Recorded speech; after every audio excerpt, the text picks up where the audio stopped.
in the quaint fishing town of Brixham, Devon, where the sea whispers secrets to the cliffs and the cobblestone streets hum with history. There stands a white house on a narrow lane near the harbour, a house known to locals as the Black House. Its name a grim irony born of the dark deeds said to have unfolded, built atop a foundation that dates back to the 14th century. When it served as a retreat for monks seeking solitude, the house has borne witness to centuries of sorrow and sin.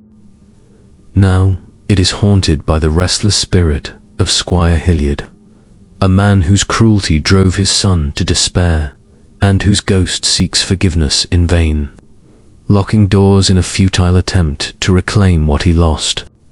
The tale begins in the early 1700s, during the reign of Queen Anne, when the house, then a modest manor, was home to Squire Nathaniel Hilliard, a widower of considerable wealth and even greater pride.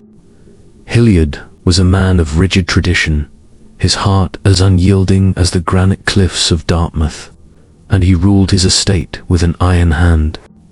His only son, Thomas, was a gentle soul, more dreamer than heir, with a poet's heart that yearned for beauty in a world his father saw only in terms of land and lineage.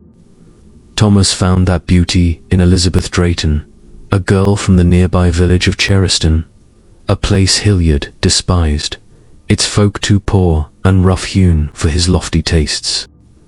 Elizabeth was no noblewoman, but her grace and kindness lit up the grey Sundays when Thomas saw her emerge from Cheriston's tiny church, her auburn hair catching the sunlight like a halo.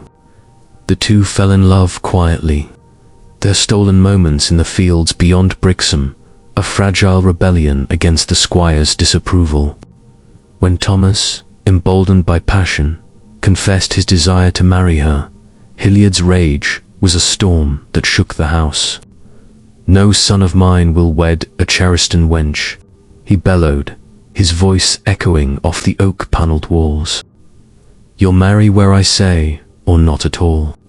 He forbade Thomas from seeing Elizabeth, locking him in his room for days, convinced the boy's infatuation would fade. But Thomas's love only deepened, a fire his father could neither extinguish nor control.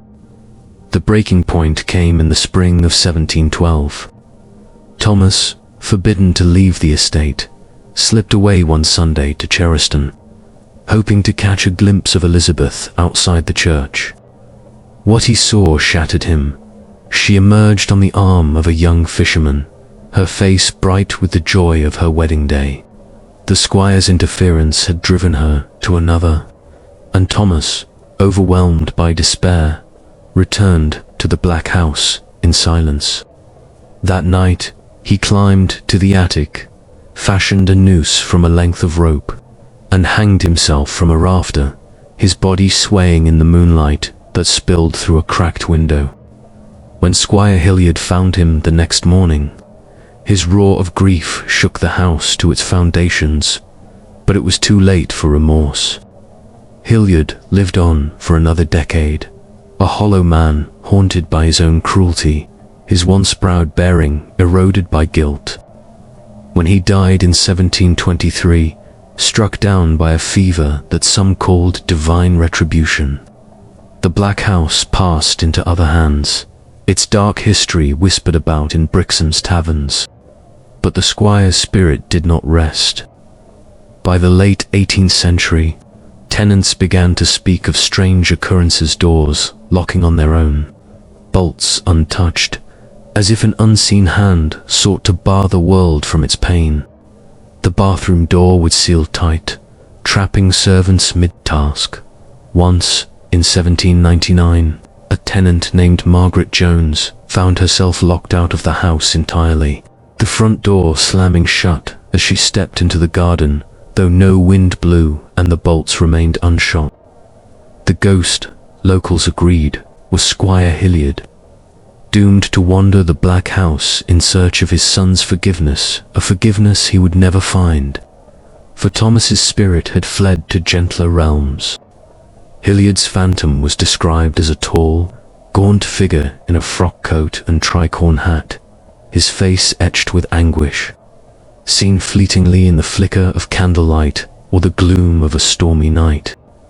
His presence was most often felt through the locking of doors, as if he sought to trap someone or something within, perhaps hoping to rewrite the past by keeping his son close.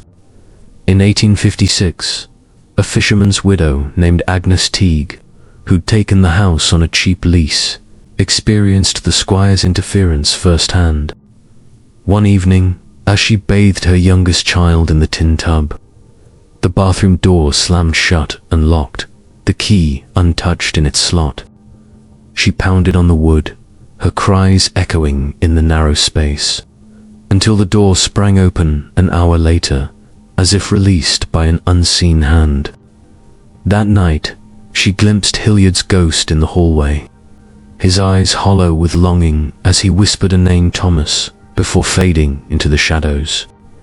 Agnes moved out the next week, swearing the house carried a sorrow too heavy to bear.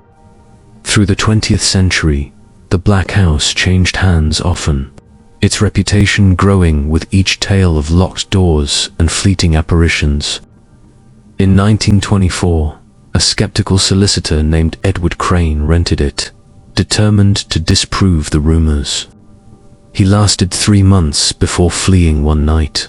The front door locked him out in a torrential rain, and as he fumbled for his key, he felt a cold breath on his neck and heard a voice murmur, "Forgive me." Crane never returned for his belongings, leaving them for the next tenant to claim. Today, the Black House still stands in Brixham, its whitewashed walls a stark contrast to its grim moniker, its windows gazing blankly at the sea. The locals give it a wide berth after dark, and mothers no longer let their children play too near its gate.